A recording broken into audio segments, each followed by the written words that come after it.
Norma Field will introduce this year's speaker, Dr. Yuki Tanaka of the Hiroshima Peace Institute. But first, I'd like to take just a moment to honor Professor Emeritus Tetsuro Nagita, for whom this lecture series is named.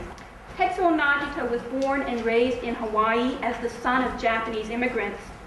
And as a member of that community, he grew up experiencing considerable hardship during the 1940s.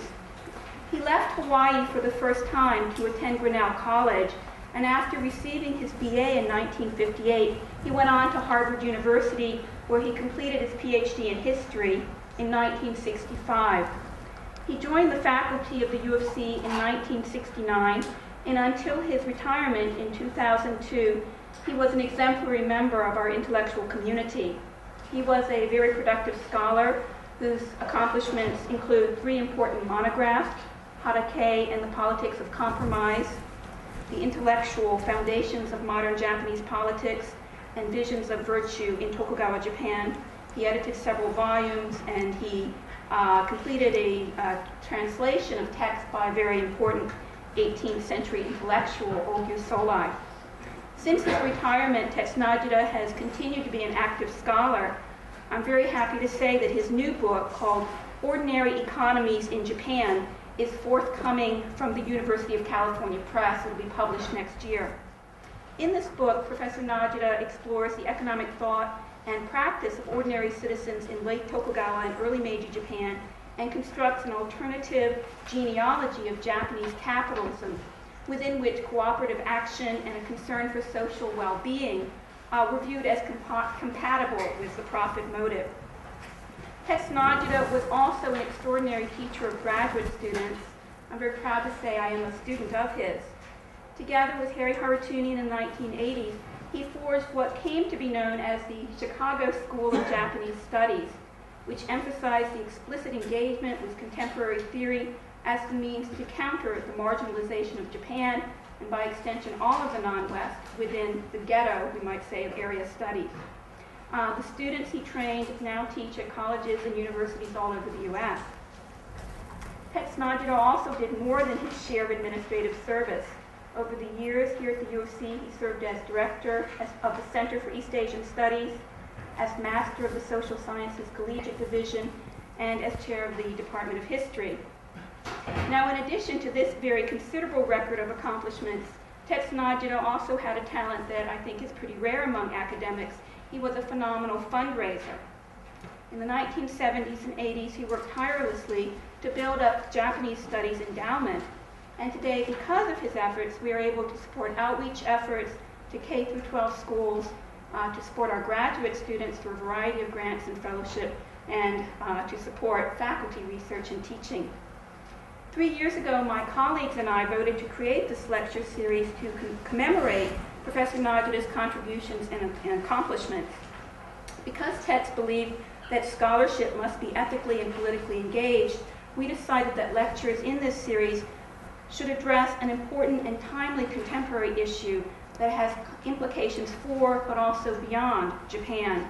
In keeping with that intent, we are very pleased this year to welcome Dr. Yuki Tanaka of the Hiroshima Peace Institute. And with that, I'll turn the floor over to my colleague, Norma.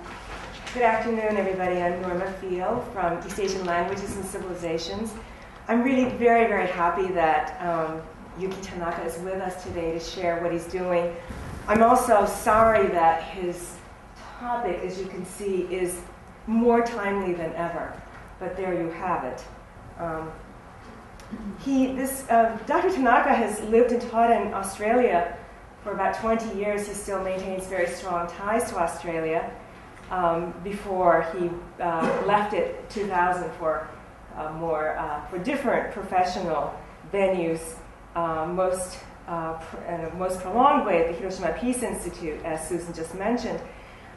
He, after a very interesting abortive career as a student activist, which I learned about at lunch, which gave him a very interesting ethnographic sociological insight into Japan's underworld through his detention experiences. He went on to study Japanese and European economic history, such as British medieval economic history, as well as a comparative study of Japanese and British industrialization. Has done a lot of work on the history of political and social movements, including anthropology, which included extended field work in the Solomon Islands.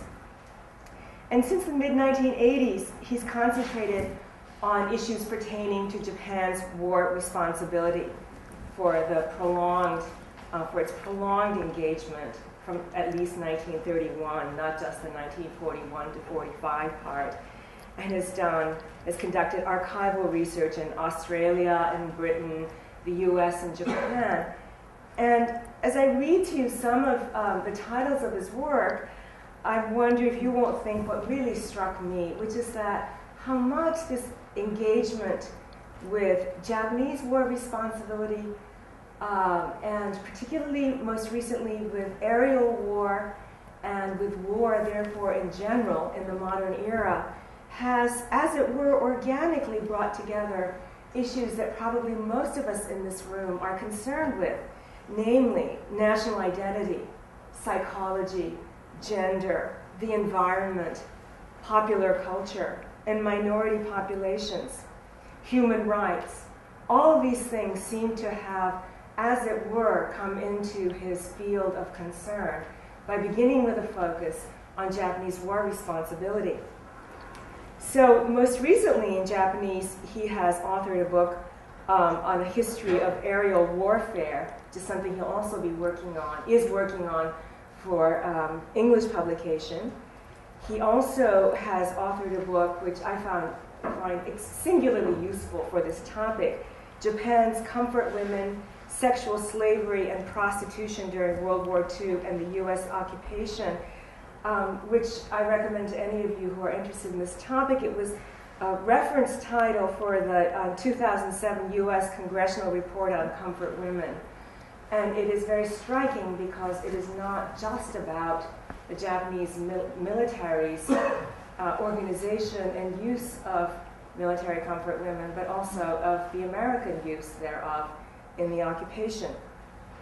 Another earlier title, Hidden Horrors, Japanese War Crimes in World War II, which I understand is a main selection of the Military Book Club and is the second best-selling book among Westview Press's publications. Earlier title, still Rape and War, The Japanese Experience. And then also in Japanese, Unknown, I'm translating the titles here, Unknown War Crimes, What the Japanese Imperial Forces Did to the Australians. So I think you'll be struck immediately that a long professional location in Australia helped him look at these issues that many of us are familiar and preoccupied with from a different angle, from either a Japan-centered or an American-centered or even a British-centered angle. An article he did for the electronic journal, peer-reviewed journal, Japan Focus, which is a great source I recommend to all of you, japanfocus.org. Japan's kamikaze pilots and contemporary suicide bombers, War and Terror 2005, I think, raised their hit level to unprecedented levels. Very, very good piece to read even now. In terms of examining popular culture in this history, Godzilla and the Bravo Shot, Who Created and Killed the Monster. Or in 2008, The Songs of Nippon, the Yamato, the battleship Yamato Museum, Inculcation of Japanese Nationalism, which also is a very telling comparison to the role of the Enola Gay in the Smithsonian. Also, I was very intrigued by this kind of pairing. From 1994, medical experiments on POWs in the Southwest Pacific, but also human experiments of gas weapons in Australia. In other words, these are Australians conducting human experiments with poison gas. And we were just talking about how Britain during World War II sent scientists to Australia using Australian soldiers as experimental subjects for jungle warfare. Also, an article I found very useful in looking at yet another part of the implications of our nuclear age, nuclear power plant gypsies in high-tech societies, way in which social demographic factors play into the labor, the very dangerous labor that goes into maintaining all of our lifestyles here. Very relevant to how nuclear power plants are maintained also in this country, I've since discovered.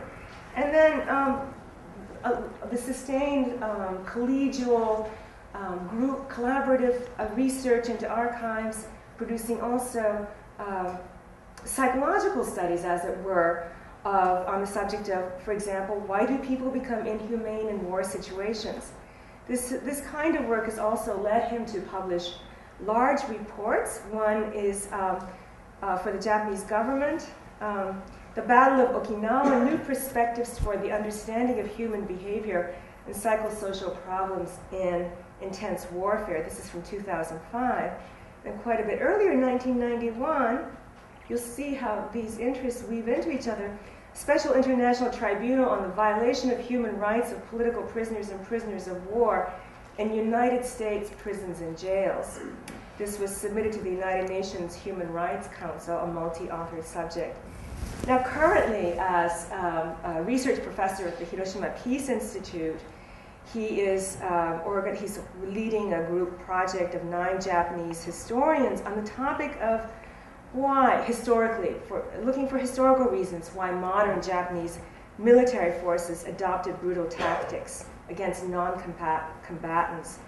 And this has led to a collaborative work which has just come out. I hope I didn't get the one and only copy from 57th Street Books, called Bombing a 20th Century History, Bombing Civilians, a 20th Century History, which looks like one fantastic title for our edification and for teaching. So this is co-authored with Marilyn Young, and Bill Moyers took it up for a very fine review. So I encourage you to look up that link. And then a second team project of, I wanted to say something else, that the lead article in this is by Dr. Tanaka, and involved extensive archival research on his part on interwar bombing of Iraq. So talking about the 1920s, really expanding our view of what aerial bombing, how it has evolved and who's participated in it, and what the dismal theory rationalizing it is. And then now, that's this book that led to this. Sorry. And also a lot of archival research on with 7 Japanese scholars analyzing the anti-nuclear and peace movements from its earliest stages, 1945 to 60. And he himself is now doing more research to produce an English monograph that it will be a comprehensive analysis of the history of indiscriminate bombing from World War I to the end of World War II, culminating in Hiroshima and Nagasaki. And so, without further ado, let us welcome Dr. Tanaka to give us his lecture on crime and responsibility for war, indiscriminate bombing, and mass killing.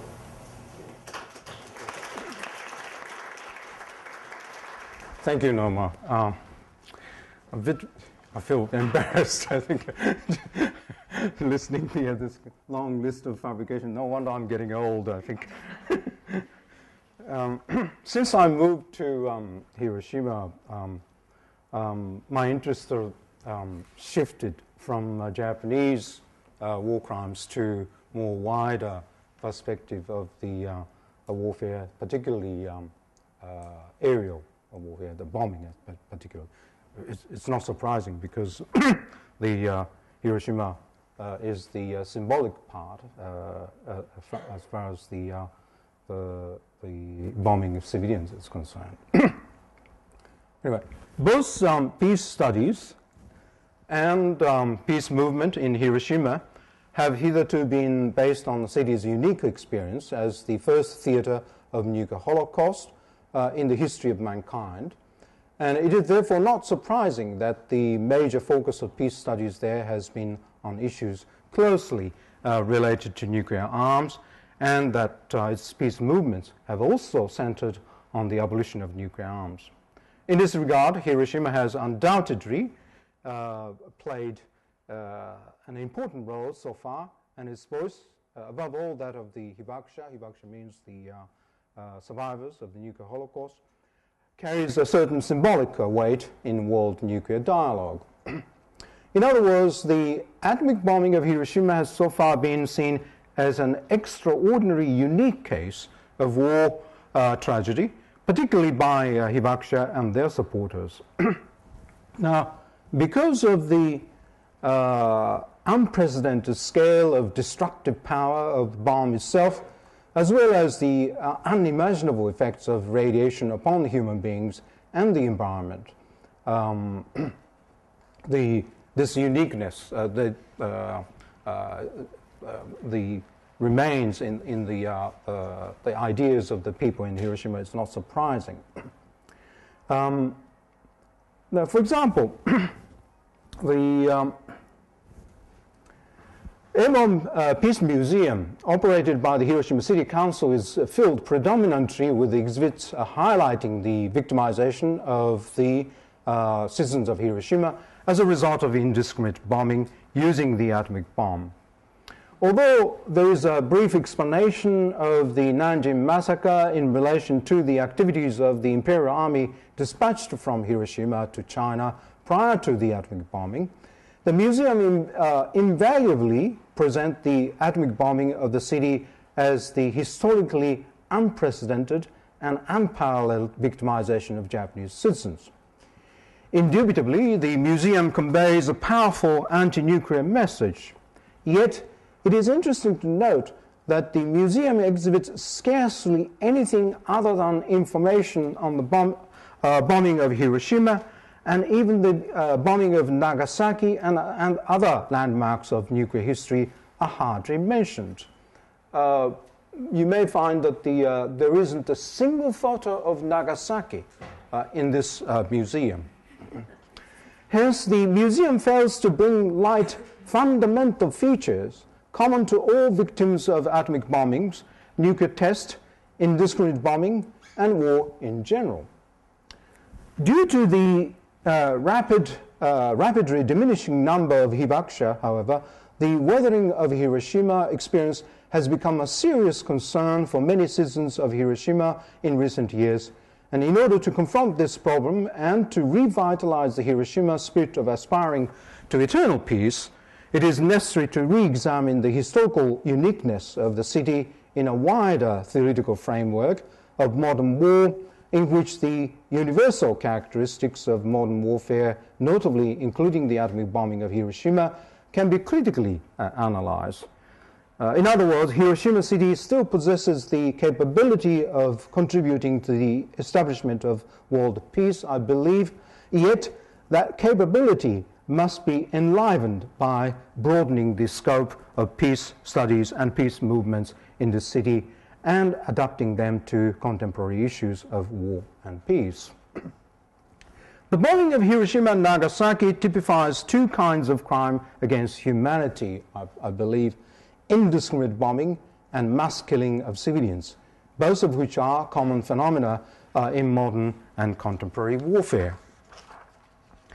Now, this passage is from a poem by Hiroshima airborne victim Sadako Kurihara.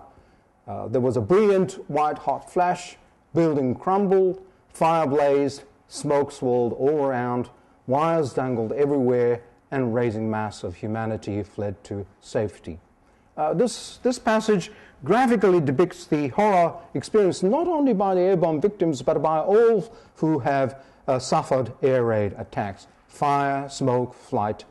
Yet the attackers, hundreds of meters in the air above, have little sense of what is happening down below. For the bomber crews, the people on the ground are entirely abstract. They are targets. By contrast, the experience of their victim is of the most terrible concrete reality. The sharp juxtaposition of abstract and concrete is a phenomenon unique to aerial bombing. The premium placed on aerial bombing in modern warfare owes something perhaps to the relative safety of the attackers and the complete inability of the victims. This psychological remoteness of pilots and bombardiers from the reality of the horror on the ground is well described by Charles Lindbergh, who flew the first solo non-stop flight across the Atlantic in 1927. Lindbergh also flew combat missions in Pacific Theater as a consultant for the commander of the U.S. Army Air Forces, General Henry Arnold, during World War II. He said, "You press button and death flies down. 1 second, the bomb hanging harmlessly in your racks, completely under your control. The next, it is hurtling down through the air, and nothing in your power can revoke what you have done. How can there be raising mangled bodies? How can this air around you be filled with unseen projectiles? It is like listening to a radio account of battle on the other side of the earth. It is too far away, too separated to hold reality." The origin of indiscriminate aerial bombing can be traced to the application of hot air balloons in warfare in the late 18th century. Initially, air balloons were used simply to locate the size and position of enemy forces, but militarists soon realized the potential for dropping grenade and other harmful objects on enemy troops. However, the use of airplane in the early 20th century led to a drastic change in war strategy. One result was the wide expansion of war zones. Another was indiscriminate attack on civilians. It is commonly thought that full-scale indiscriminate bombing, which targets and terrorizes non-combatants, was initiated by the Nazis against the civilians of Guernica in 1937 under the term strategic bombing. The truth is, however, that indiscriminate bombing had already been conducted by both sides of the opposing forces during World War I. Initially, both sides refrained from targeting civilians of all residential areas, but due to the rudimentary nature of their aircraft and aerial bombing techniques, bombs inevitably went astray, killing civilians in their wake. For example, in August 1914, a German plane dropped 5 bombs in an attempt to destroy a railway station in Paris, taking the life of a woman in a street nearby. And by the end of the war, about 500 Parisians had been killed by German aerial bombing. In December 1914, the French army bombed the railway station of Freiburg, but the bombs missed their targets and many civilians were killed. From early 1915, so-called revenge bombing by both sides gradually escalated. Between 1915 and 18, the Germans dropped 300 tons of bombs on London and other English coastal towns, killing more than 1,400 people and injuring about 3,400, most of whom were civilians. In the final year of the war alone, various cities in Western Germany were bombed 357 times by the Allied forces, who dropped a total of 8,000 bombs, which killed approximately 1,200 people. From May 1917, Germans started to use a number of new large twin-engine bomber called Gotha G1 Buis to attack England. These were capable of carrying up to 500 kilograms of bombs, and the RAF, Royal Air Forces of Britain, also started producing a similar type of bomber plane called Henry Page in order to reach inland German cities. If the war had continued, the number of civilian victims would have increased dramatically. World War I was a watershed in both the increased quantity and technological improvement of warplanes. And for example, by November 1918, the British forces possesses almost 23,000 planes, having entered the war with only 110 planes. A total of about 100,000 warplanes were produced in France and England during the war, and most importantly, it was at this time that the idea of strategic bombing was conceived and to a certain extent put into practice. Militarists on both sides argue that the moral effect of aerial bombing on civilians, in other words, popular fear, dissolution, and demoralization leading to a lost working hours, lowered production and perhaps political upheaval would force the enemy nation to surrender quickly. In fact, this theory, which has remained robust in air power circle ever since, was simply a myth that has never been proven. The leading proponent of this theory was Italian strategist Giulio Douhet, author of The Command of the Air, published in 1921, claimed that the quickest way to win the war was to terrorize enemy civilians with intensive aerial bombing, combining 3 different types of bombs: explosive, incendiaries, and poison gas. In fact, some British generals had entertained similar ideas during the war, although those ideas were never been systematically analyzed. Towards the end of World War I, in April 1918, the British government established the Royal Air Force, historically the first independent air force in the world. Combining its Naval Air Service and Army Flying Corps, the move sought to strengthen the British airborne and bombing capability at a time when London had come under repeated attacks by German airships and bombers. The main task of RAF strategic bombing was to strike military targets as well as densely populated industrial centers in Germany and occupied areas. The bombing of industrial centers aimed not only to destroy military arsenals, but also to break the morale of German workers. For example, Lord Tiverton, a staff officer of the RAF, advocated the use of any method to demoralize German workers, including dropping plane loads of Colorado beetles on farmland in order to devastate potato crops.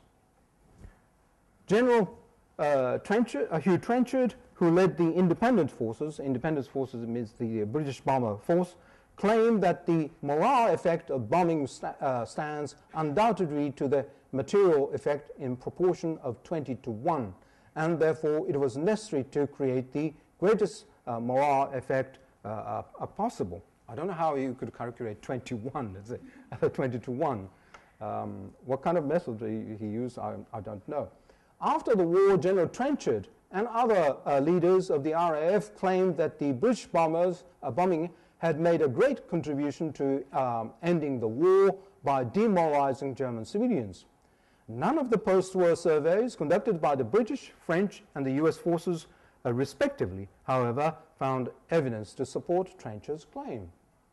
Although Britain won World War I, the war consumed enormous funds and resources, leaving the management of the colonies in disarray. The British Empire faced a serious crisis immediately after the war, encountering popular revolts and violent political demonstrations throughout the colonies and mandated territories. British air power was immediately utilized to suppress such revolts and demonstrations in the territories. But for example, in 1920, an air squadron was sent to Somaliland to suppress a revolt by the local militia. The bombing destroyed not only the fortress of the militiamen, but also private dwellings nearby. Yet it was in Iraq that Britain employed its air forces for the purpose of suppressing local revolts most widely and for the longest period. Full-scale bombing in Iraq by 8 RAF squadron began in October 1922 and continued until 1932, the year that the British mandatory rule of Iraq officially ceased. Various types of bombs, including delayed and incendiary bombs, were dropped in attacks on villages where militia were believed to be hiding, and in some cases, petrol was sprayed over civilian houses in order to intensify the fires ignited by the incendiary bombing.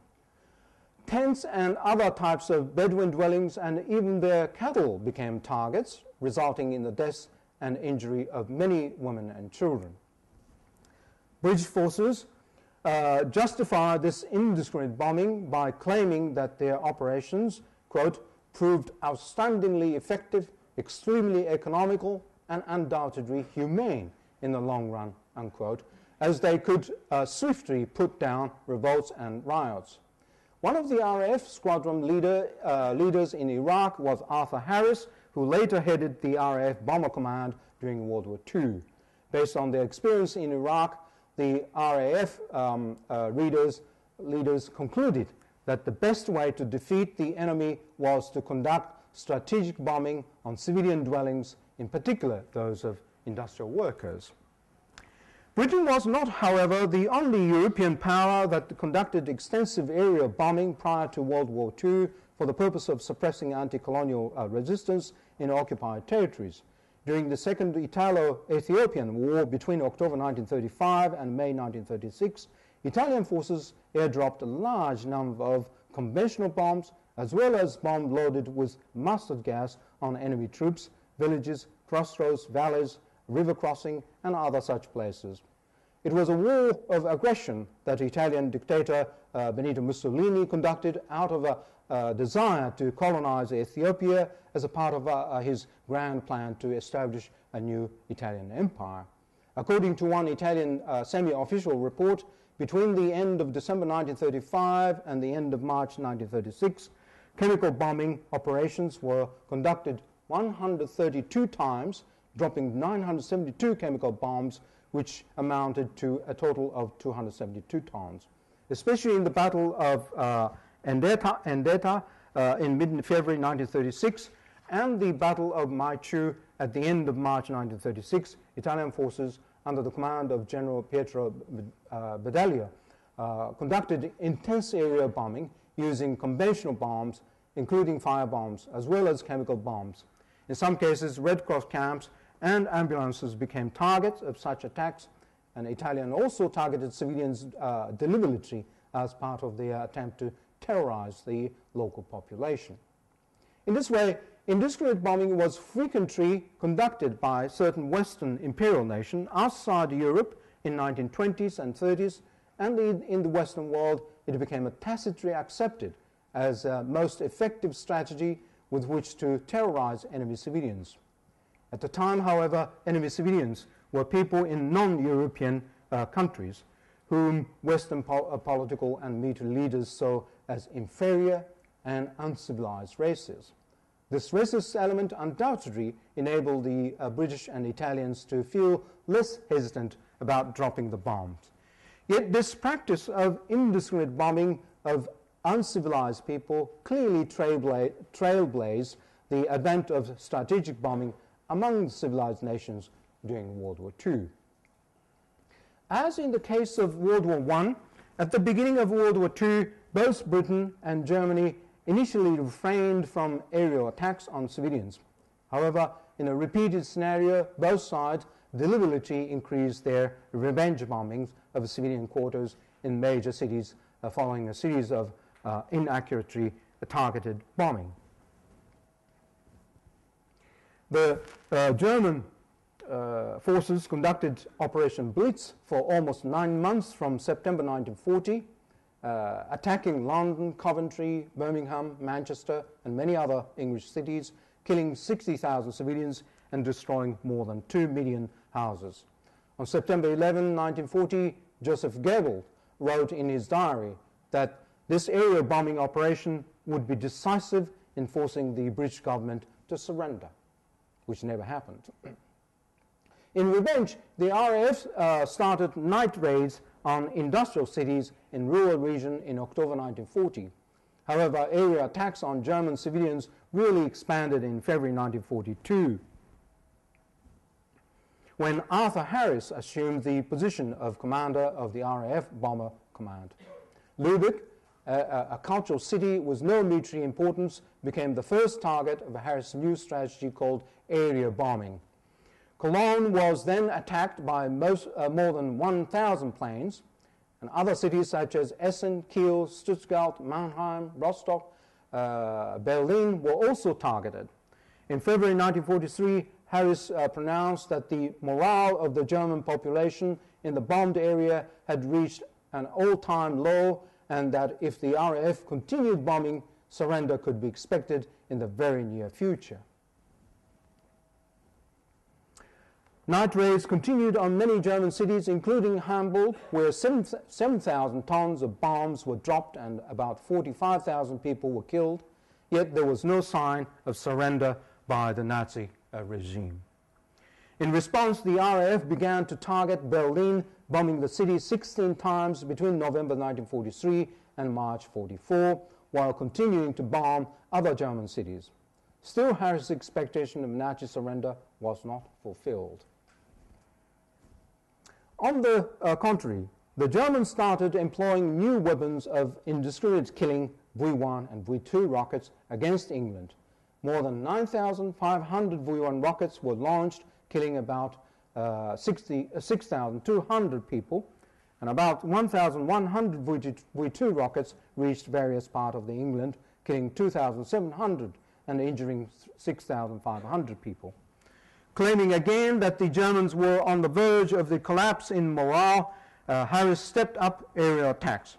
In February 1945, the Bomber Command flew 17,500 sorties and dropped 45,750 tons on German cities. Between February 13 and 15, Dresden was heavily bombed for the first time by the RAF, this time together with the US Army Air Force. And during the 14-hour-long raid, massive quantities of incendiaries burnt large areas of the city that housed no military facilities and killed many civilians, and as well as the POWs, some POWs. The estimated victim toll varies between 70,000 and 100,000, the majority being women and children and old people. The U.S. Army Air Force, led by Ira Eaker, joined the bombing campaign in Europe from August 1942. Despite repeated RAF requests to join it in low-altitude night bombing, the U.S. Army Air Force adhered to its traditional strategy, so-called precision bombing, in daylight from a high altitude using the northern bomb site. However, in reality, precision bombing was simply an official euphemism, as the bomb regularly fell at least 1/4 of a mile from the target.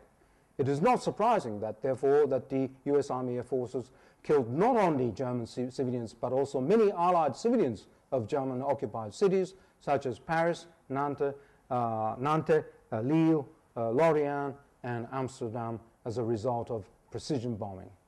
From November 1943, the U.S. bombers started conducting blind bombing by using newly invented radar called an H2X.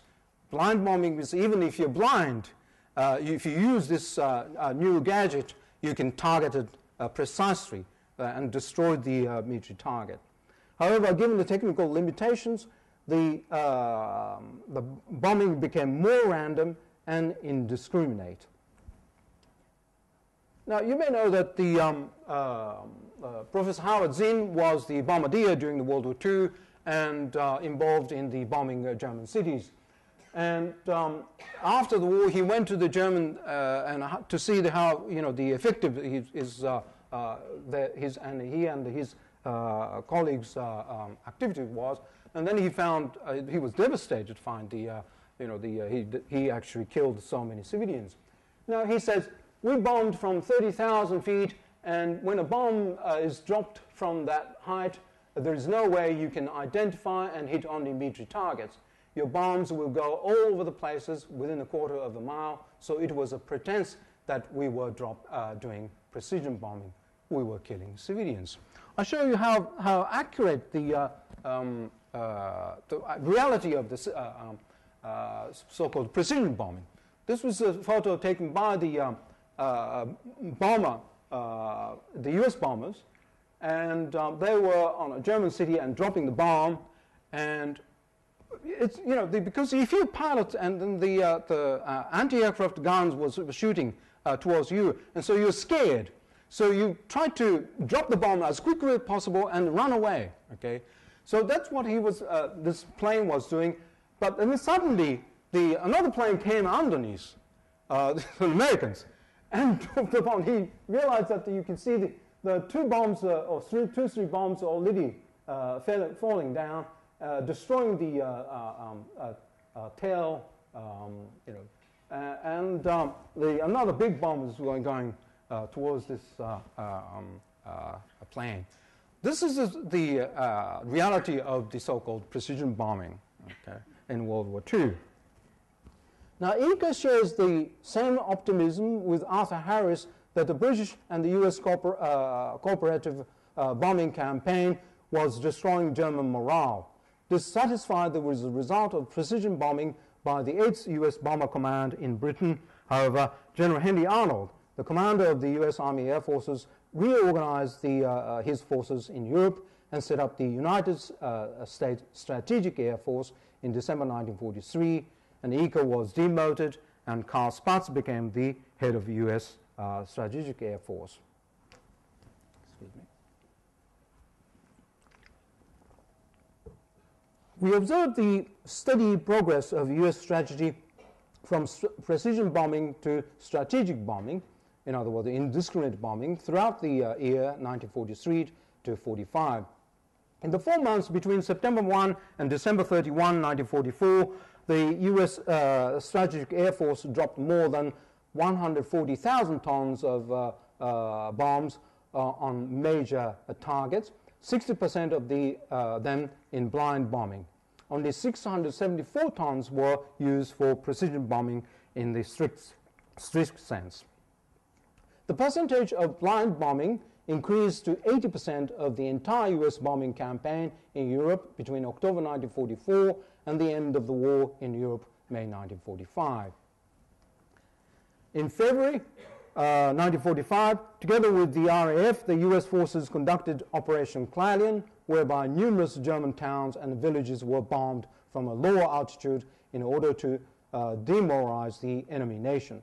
It was an operation totally devoid of tactical value.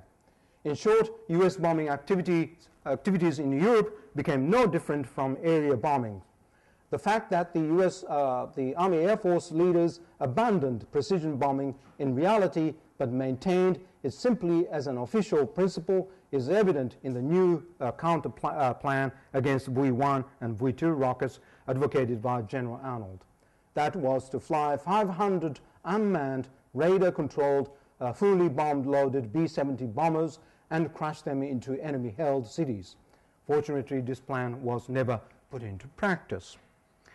Nevertheless, by the end of the war, 131 German towns and cities had been bombed, and approximately 600,000 German civilians had been killed by strategic bombing conducted primarily by the British with support from US forces. It was against this background that the US Army Air Force began the bombing campaign of Japan from late 1944. According to Arnold and Curtis LeMay, bombing civilian was essentially in order to break Japanese morale, and this was the quickest way to force them to surrender. At the same time, it was the most efficient method to minimize casualties to the armed men. In this sense, Arnold, LeMay, and other US military leaders inherited the idea of strategic bombing that was originally advocated by the RAF leaders in World War I. Now, according to this concept, the killing of enemy civilian is justifiable, no matter how cruel the method. Indeed, it is indispensable to hastening surrender. US leaders, however, in their public pronouncements, would continue to insist that the bombs were directed towards strategic targets. Consider, for example, the President Harry Truman's announcement immediately after the bombing of Hiroshima. He said, quote, "The world will note that the first atomic bomb was dropped on Hiroshima, a military base. That was because we wished in the first attack to avoid, insofar as possible, the killing of civilians," unquote. Truman made this statement immediately following the instant killing of 70,000 to 80,000 civilian residents of Hiroshima. By the end of 1945, 140,000 residents of the city would have died from the bomb. In the end, more than 100 Japanese cities were destroyed by firebombing and 2 by atomic bombings, causing 1 million casualties, including more than 500,000 deaths, the majority being civilians, particularly women and children. The United States was not, of course, alone indiscriminate bombing in the Pacific War. the Japanese Imperial Navy engaged in the first indiscriminate bombing in the Asia-Pacific region with the January 1932 attack on civilians on Shanghai. Thereafter, Japanese bombers targeted civilians in Nanjing, Wuhan, Chongqing, and other cities. The Chongqing, in particular, was targeted with more than 200 air raids over 3 years from the end of 1938, bringing the total death toll up to 12,000. Here, too, the Japanese were not targeting military facilities, but sought to destroy the Kuomintan's center of power and demoralize the civilians who supported this regime.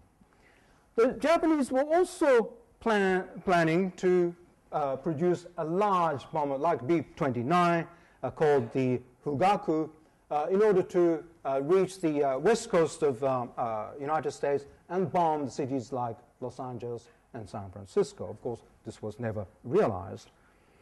From this brief history of indiscriminate bombing, we can understand that the phrase discriminate bombing against civilians rather than indiscriminate bombing is in fact more appropriate, as the majority of victims of strategic bombing are civilians, in particular women and children. In plain language, strategic bombing of civilians is an act of terrorism.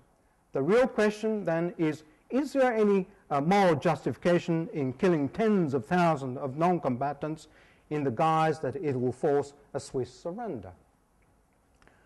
In assessing specific cases of indiscriminate bombing, we must remember the history of the justification of mass killing of civilians and the practice that we have dated from World War I.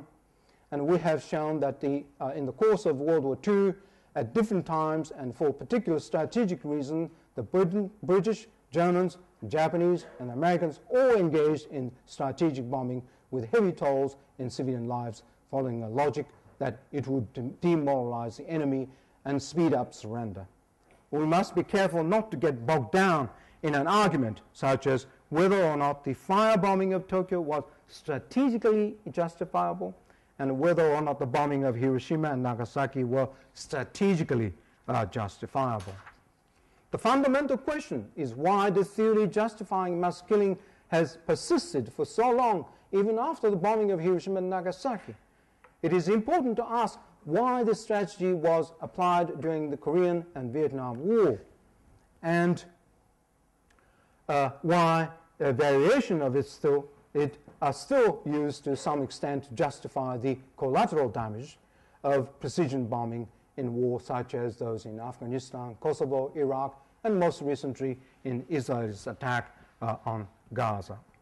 At the same time, ways should be explored to increase understanding of the fact that killing civilians is a crime against humanity, regardless of the asserted military justification, a crime that should be punished on the basis of the Nuremberg and Geneva principles. It is also important to remember that no war has ever been brought to an end simply by indiscriminate bombing and mass killing of civilians. Indeed, there is abundant evidence that such strategy typically strengthens resistance. The September 11 attack was unquestionably an act of terrorism, as it killed thousands of civilians indiscriminately. This act, perpetrated by an Al-Qaeda group, can be seen as a variation on indiscriminate bombing, where civilian planes are used instead of bombers to complete the suicidal mission.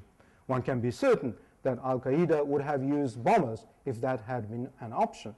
Whether indiscriminate bombing is carried out by an armed group or by the military forces of a particular nation, it is clearly an act of terrorism from the viewpoint of the civilians who became its target. Why has the criminality of indiscriminate bombing been neglected for so long, despite the fact that so many civilians have been targeted and killed or wounded in every major war or conflict? After the Tokyo War Crimes Tribunal, the issue of the indiscriminate bombing of many Chinese cities by Japanese imperial forces during the war was never raised, despite the repeated wartime condemnation by the US government of Japan's inhumane, indiscriminate aerial attacks on Chinese civilians. It seems obvious that the reason for not bringing this matter before the court was America's own conduct against Japanese civilians in the form of large number of incendiary bombs and 2 atomic bombs. The fact that the Nazis' indiscriminate bombing of various cities in Europe and England was never a topic of criminal investigation at Nuremberg was probably for the same reason. Major Ben Bruce Blakeney, one of the American members of the Defense Council at the Tokyo War Crimes Tribunal, was convinced that the atomic bombing of Japanese citizens was clearly a violation of Hague Convention and the laws and customs of war on land, and he pointed this out clearly in court on March 3rd, 1947. However, the evidence the Defense Council asked the court to adopt was turned down by a majority decision by the judges, and deliberation on this issue was never conducted. Actually, there were a group of American lawyers who were defending the Japanese war criminals at that time. You may think that these Americans, they seriously defending Japanese, but I must say they were very, very professional. Now, the problem was that at that time the Japanese were not very familiar with the international law, and therefore General MacArthur kindly supplied a group of the American lawyers for the Japanese criminals, and Blakeney was one of them. He actually challenged this court, this victor's justice, by bringing the issue of the bombing of Hiroshima and Nagasaki. However, this was totally dismissed by the judges. Now, interestingly, there was one exception at the B-class trial conducted in Yokohama, in which the indiscriminate bombing of Japanese cities by American forces became the major focus in a heated discussion in court. This was at the trial of General Tasuku Okada, who issued orders to execute several crew members of B-29 bombers who had been captured by the Japanese after being shot down near Nagoya City.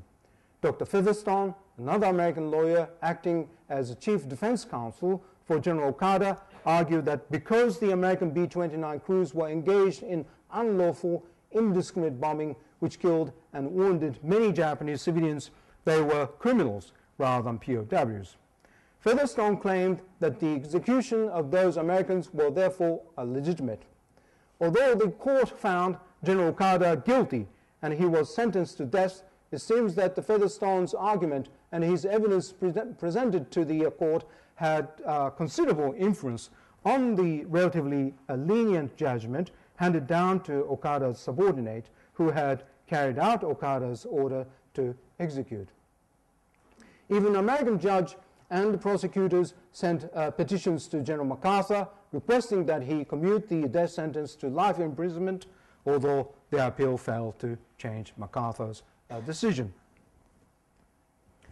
2 years ago, or almost 1 year ago, 1.5 years ago, the film Ashita no Yugon, A Wolf for Tomorrow, was produced based upon the documentary book Nagai Tabi, A Long Journey, written by the well-known Japanese author Ooka Shohei.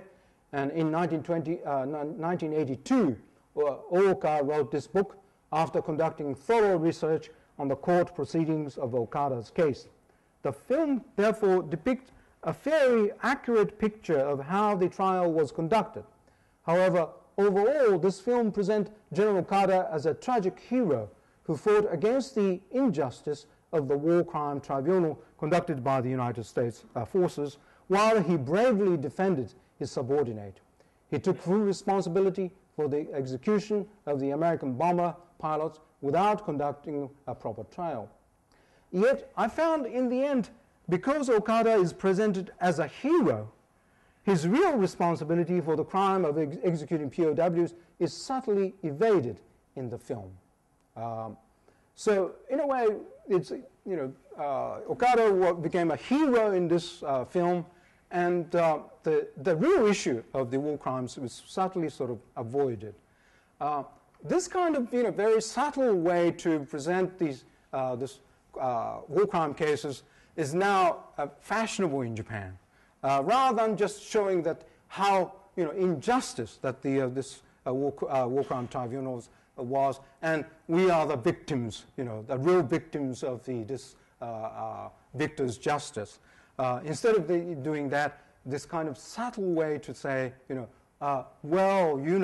we committed crimes, but we are the heroes.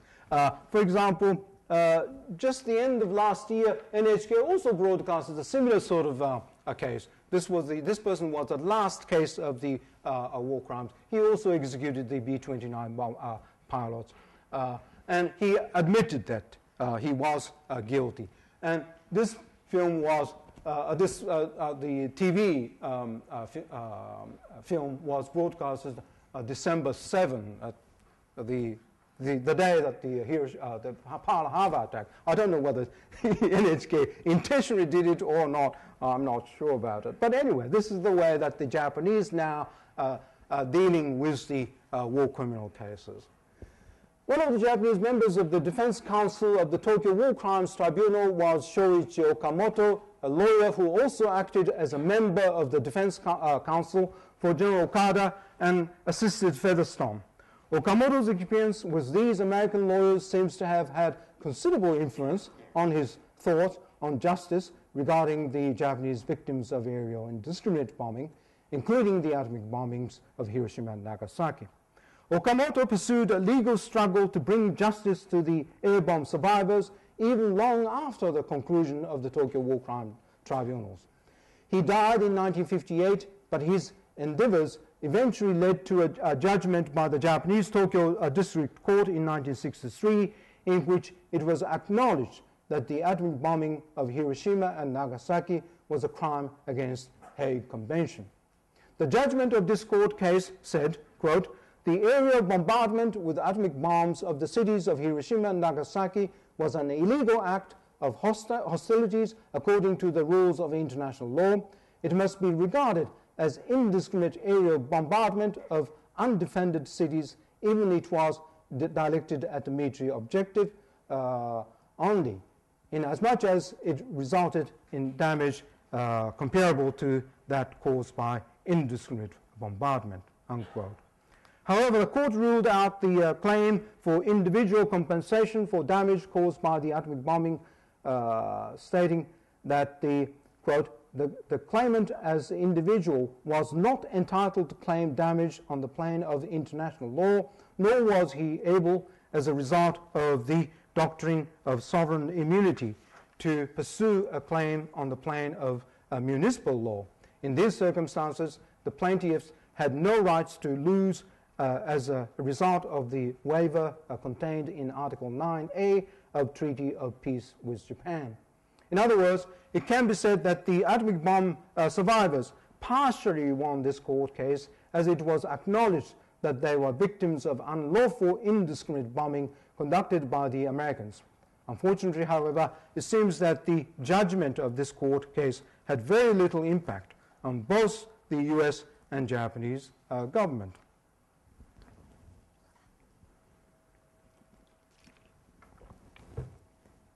It is this background that in July 2006 and again July last year, a group of Japanese peace activists in Hiroshima, July 2007, a group of Japanese peace activists in Hiroshima, including myself, organized the International People's Tribunal on the dropping of atomic bombs on Hiroshima and Nagasaki. The charter of this tribunal was drawn based upon the charter of the Tokyo War Crimes Tribunal because we wanted to apply the Tokyo War Crimes Tribunal's law to the bombing of Hiroshima and Nagasaki. And 3 judges were prominent scholars of international law, and prosecutors and amicus curiae were also professional lawyers. The judgment of the tribunal was handed down in July 2007, and the court presented a guilty verdict for all 15 American political and military leaders, as well as 1 scientist who were indicted for their shared responsibility in the decision to bomb Hiroshima and Nagasaki. We selected 15 people I mean, there are many more people who are involved in the actual the decision making and the dropping the atomic bomb on Hiroshima and Nagasaki, but we couldn't indict so many people because we can't spend so much time for going one by one. So we selected the 15 most responsible people. First, the U.S. President Roosevelt, who initiated the Manhattan Project, and then Truman, who made a final decision to drop the atomic bomb in Hiroshima and Nagasaki, and at that time the Secretary of State, the Bands, and the Stimson, also the Army Chief Staff Marshal, and Acting Chief Thomas Handy, Commander of the Army Air Force Arnold, and Carl Spaatz. Now the problem was when the decision was made, it was verbally told, verbally that the verbal order was given to Carl Spaatz, but Spaatz wanted to have a written order because he thought this would be a big issue, and therefore without written order he didn't want to do. Okay. Usually, I mean, if B-29 goes to, say, Tokyo or Osaka, bomb, there's no order except the field orders comes from the Nome. Okay. But in this case, Carl Spaatz thought, wow, this will be a controversial issue. So he wants to have a written order. So he asked Thomas Handy to get the written order from Marshall. But Marshall and all other important people, Barnes, Stimson, Truman, were at the Potsdam at that time. They were not in Washington, D.C. So Marshall told Handy, you write the order and give it to Carl Spaatz, which he did. And this is the order form that I found in the archives, National Archives in the College Park. So we included those people, and also we included the head of the Manhattan Project, Groves, and the Oppenheimer. Now the problem was, I wanted to indict more scientists, but the lawyer said, no, you can't indict the scientists, even the Groves, because they were not involved in decision making. The developing a weapon is not a crime, no matter how powerful the weapon is. So, but the reason why they were included eventually, because they were on the committee of target selection committee. So knowing that a large number of people will be killed instantly, they actually contributed to the selection of the target. Okay, both were on this committee. So we included that. All right. Now, anyway, although lacking sanction, the legal sanction, the tribunal verdict is a legal document based on the constitution of the charter, the indictment and judgment as set up by qualified judges and prosecutors. Actually, we have a website of this tribunal, English, both English and Japanese. So go into the website if you are interested. Just Google search International People's Tribunal on the dropping of atomic bomb on Hiroshima and Nagasaki. You find the website. Now, it must be emphasized that the criminality of a particular act defined by law cannot be justified by any non-legal argument to justify the conduct itself. The U.S. government has been persistently arguing that it was necessary to use atomic weapons against Japan in order to end the war, and if the war had continued, millions more people, Japanese, Americans, and Asians, would have died.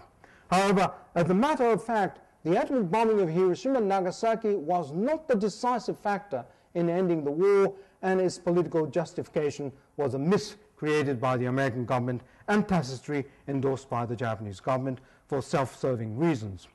Indeed, this explanation does not provide an answer to the question why then the Japanese government had not conceded to the Allied immediately after the atomic bombing of Hiroshima and Nagasaki.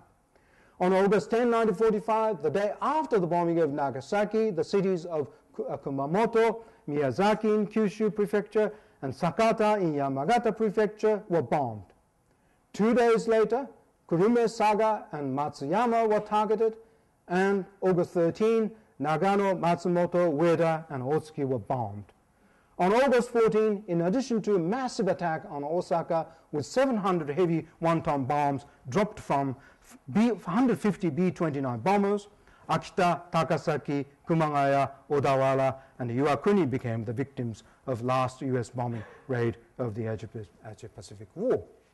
In other words, even after the bombing of Hiroshima and Nagasaki, every day the bombing continued until Japanese actually surrendered. Yet, since the official surrender on August 15, 1945, the Japanese government has never lodged official protest with the US government concerning the atomic bombing of Hiroshima and Nagasaki, or for that matter, the firebombing of more than 100 Japanese cities and towns. The first and last official protest that the Japanese government made came immediately after the bombing of Nagasaki on August 9, when the Japanese government sent a protest note to the US government under the name of the Minister of Foreign Affairs, Togo Shigenori, condemning the atomic bombing of Hiroshima and Nagasaki as a new crime against human culture. Yet even if such myths that the atomic bombing was unavoidable to end the war were historically accurate, no historical or political justification can legitimate the criminality of mass indiscriminate killing of civilians by the atomic bombing. We must be careful that the criminality of the atomic bombing of Hiroshima and Nagasaki not be blurred by any historical or political debate on the justification for such criminal conduct. In other words, the issue of the criminality must not be evaded by any political or historical assessment of the event. The judgment of the, this was the, I just showed the bombing. There's an incredible large number of craters were created by bombings. This is the Iwakuni station. Just show the few months, this one is at the March 1945, a few months before the end of the war, but the Iwakuni was one of the city that on August 14, it was bombed. The judgment of the International People's Tribunal clearly stated, quote, the tribunal knows that the atomic bombing of Hiroshima and Nagasaki caused many civilians to suffer and prolong the physical and emotional pain and suffering. And therefore, the tribunal conclude, quote, that the illegal action of the defendants, namely the dropping of atomic bombs on Hiroshima and Nagasaki, constitute crime against humanity. It also claimed that the tribunal knows the existence of the 5 elements in the definition of war crime. The first requirement involves deliberate killing. The second requirement involves the killing of ordinary citizens and attack on civilians.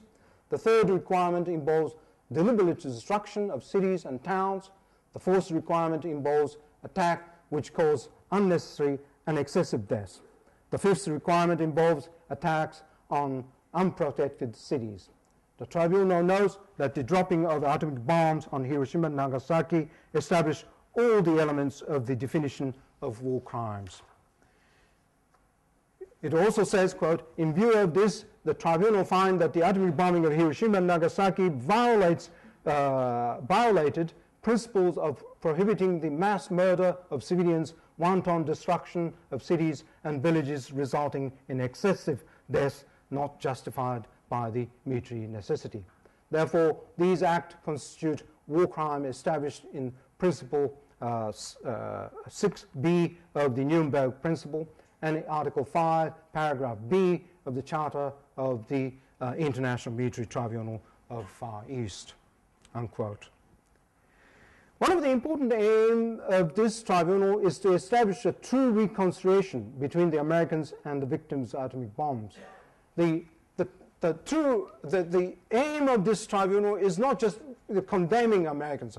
I'm not saying we have to hate Americans. So this is not the purpose of our tribunal. We aimed reconciliation between the Americans and victims of atomic bombings. Reconciliation, in its true sense, between the victims and assailants of war can only be reached when assailants accept responsibility for crimes they committed and offer sincere apologies and compensation to their victims, and in return, when the victims tolerantly accept those apologies, I think. To accomplish this, it is vital that the assailant use their moral imagination in order to re-examine the psychological pain of the victims and internalize such pains as their own. Without this process of reconciliation, we cannot establish a humane, peaceful, and culturally enriched interrelationship between Japan and the United States. The same can be said regarding Japan's relationship with nations of the Asia-Pacific region that were victimized by Japanese colonialism or wartime military campaigns and atrocities. I sincerely hope that by publicizing the judgment of our tribunal worldwide, we can contribute to the abolition of all types of weapons, including nuclear arms, and to the establishment of more peaceful relationship between various nations. Let me conclude my talk. In any war, it is almost inevitable that the enemy faces are dehumanized.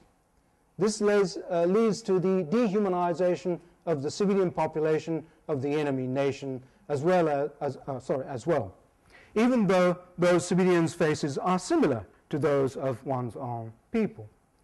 If one wishes to prevent the dehumanization of citizens of any country, and thus to reduce acts of violence and terrorism throughout the world, it is most important for each of us to examine such acts from the viewpoint of the victims, I believe. To comprehend the problem of violence as seen in the eyes of the victims means that one must listen to the individual stories of the victims. To re-examine their psychological pain and to internalize such pain as one's own. Sharing memories in the true sense becomes possible only through this process, I believe. The intense desire of American parents to protect their own children against an air raid was vividly expressed in a propaganda poster produced in the US during World War II, using a picture of an innocent girl's face looking apprehensively up at the sky. A photograph of an Iraq father carrying his severely wounded child strikes us by conveying the indescribable sorrow of this man. Both of these images capture the essence of individual stories of victims. By focusing attention on these individual stories, the scope for sharing memories begins to widen as they force one to think about the fundamental question of universal humanity, I believe. So let us work towards for peace, and let me just quote this variation of the proverb. The proverb says, "Si vis pacem pala bellum." If you seek peace, prepare for war. But I would say, "Si vis pacem pala pacem." If you seek peace, prepare for peace. Thank you very much.